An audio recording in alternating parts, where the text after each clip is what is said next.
Few months ago I read a book called King, Warrior, Magician, Lover, and to this day is one of the most important books I ever read. Here's why.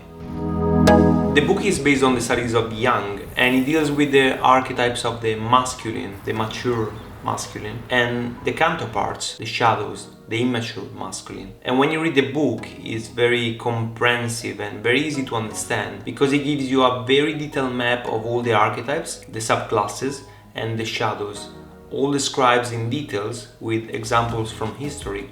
For example, if you think about the king, you have King Arthur, and the counselor would be Merlin, the magician.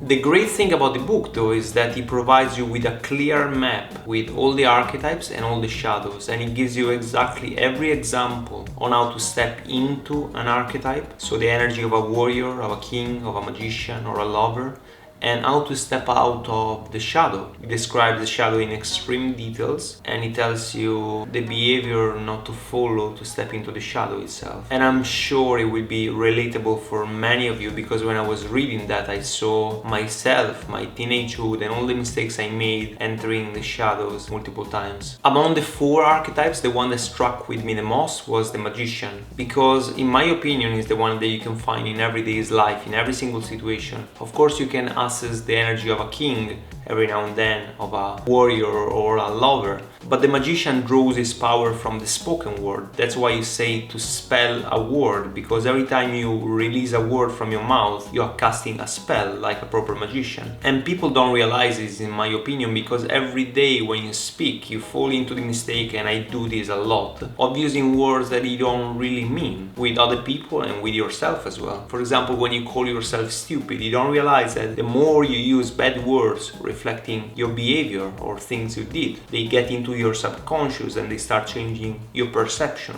of yourself. So if I can leave you with something with this video, is to be careful on the words you use, because they produce a real effect in everyday life. It's like throwing a rock into a lake and see the ripples expanding until they get very far away from your sight.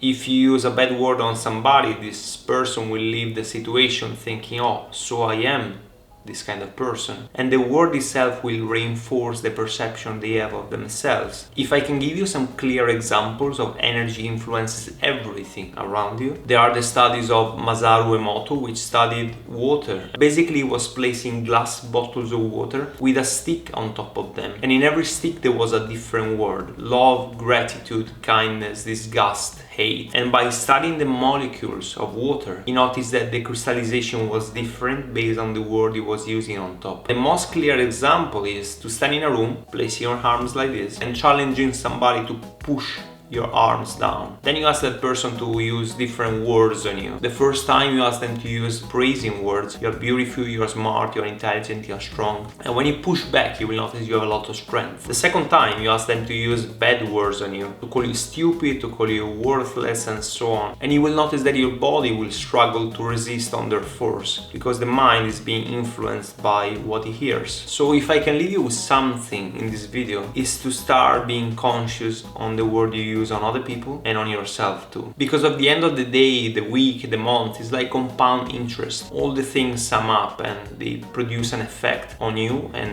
the world around you. People expect magic to be flashy things, but you can be a magician every day, and the most impactful way to do this is to understand that you have power in your words, in the things you say, in the things you write. Magicians are people that are able to listen and give advice, and usually people seek their advice over important matters. If you think about Merlin, for example, well, King Arthur was referring to him every time he was taking an important decision. The way you, like Harry, You're a wizard, Harry. can become a better magician is to practice becoming a better listener, practice some empathy, and understand that the way you talk to people influence them directly, and it becomes a domino effect. You say something good to somebody and this person goes to somebody else and says something good. You say something bad to somebody and there you have it, your chain effect of negativity being spread around and influencing 10, 50, 100 people. The number one skill that is easy for everybody to develop, and remember, you don't choose your life, you choose your habits, and your habits will change your life. So if I can leave you with 2 cents for the day, this is the one habit to develop today that will improve so much your life. To start becoming a better listener, to seek to understand rather than to be understood. And I notice this every day. People are having conversations and they are looking forward to open their mouth to say their opinion rather than fully focus on understanding what the person in front of them is saying. Start practicing this today and I'm sure you will see immediate effect on how people react to you and the kind of energy that you have